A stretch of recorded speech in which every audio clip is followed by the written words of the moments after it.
Per abbondanza degli habitat, il loro ottimo livello di conservazione e la numerosità delle specie vegetali ed animali che li popolano, il Friuli Venezia Giulia, assieme a parte delle confinanti aree di Slovenia e Carinzia, rappresenta in assoluto la più importante zona continentale per la biodiversità.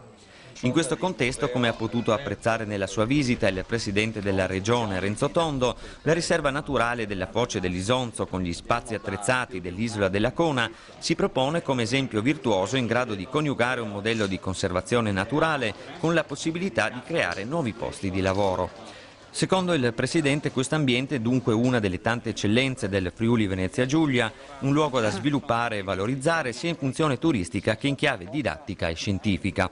Infatti, come è stato indicato al Presidente Tondo, che ha espresso il suo pieno apprezzamento per le attività promosse, la riserva naturale è la più grande area protetta della regione, subito dopo i due parchi delle Dolomiti Friulane e delle Prealpi Giulie, e svolge un ruolo fondamentale anche per quanto concerne l'indotto nei confronti del territorio circostante, fortemente concentrato su attività che hanno a che fare con il settore turistico e l'enogastronomia.